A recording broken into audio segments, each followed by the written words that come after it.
मुजाहिद force में हुयो न तव्हां? मुजाहिद फोर्स में कहिड़ी पोस्ट तां रिटायर थिया? एज़ ए कैप्टन रिटायर थियो। माशाअल्लाह माशाअल्लाह, घणो अर्सो सर्विस कयो?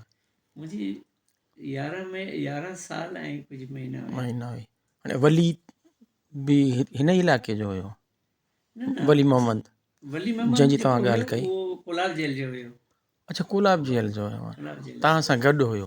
गॾु हुयो, असांजे यूनिट जो सूबेदार मेजर सूबेदार हुयो। में? माशाअल्लाह। उहो परेशान थियो रिटायरमेंट वक़्तु, पोइ तव्हां हुनखे दिलासो ॾिनो? वली परेशान न थी, मुंहिंजो जेको पेंशन बुक आहे तुंहिंजे हवाले, जेसि ताईं तुंहिंजा ॿार पढ़नि तेसि ताईं इहो रखिजांइ वञी। माशाअल्लाह। घणो अर्सो रहियो पेंशन बुक हुन वटि? तक़रीबन कोई 15 सालनि ताईं त हुन वटि रहियो। माशाअल्लाह माशाअल्लाह। हाणे उहा पेंशन तव्हां पाण वठो?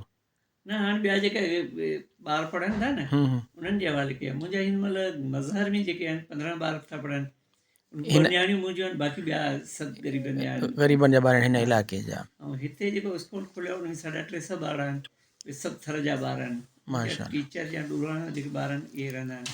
रेंजर में 22 ॿार था पढ़नि पिया। यूनिवर्सिटी में बसि ॾे उन्हनि खे त अलाह साईं, अलाह थो ॾे, मगर सबबु बणिबो आहे न, कि ज़रियो थींदो। करे ॾिए थो न, ज़रियो तव्हां ज़रियो थिया आहियो न हुननि में। पेंशन घणी अलाह मिले? ॾे त करण वारो त उहो आज़ादु आहे न। पेंशन घणी मिले? पेंशन मुंहिंजी 25,000 ताईं आहे हिन महिल जेका पोइ त हीअ जेको तव्हां जेतिरो ॿुधायो जेतिरा ॿार पढ़नि था उनखे तव्हां पंहिंजी हणा वड़ा में ॾींदा हूंदा न? मालिक ॾे थो, हथों मुंहिंजे ॾे थो। हा, तव्हांजे बिल्कुलु हिन में कोई शक न आहे। वॾो कंट्रीब्यूशन आहे न, वॾी ख़िदमत आहे। कंट्रीब्यूशन कहिड़ो आहे? मतलब असल में इहो आहे सदका जारिया। जेकॾहिं ग़रीब जो ॿारु पढ़ी थो वञे न, उहो पंहिंजे औलाद खां वधीक थो इज़त करे। हिन में कोई शक न आहे।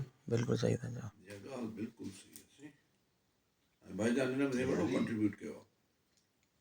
इहो असांजे ख़ादम महाराजी साहिब जन पंहिंजी ज़िंदगीअ जे में न ॾिठे थोरे हिकिड़े अरसे जो अहवाल पे ॿुधायो। महिरबानी। अस्सलाम वालेकुम वरहमतुल्लाह।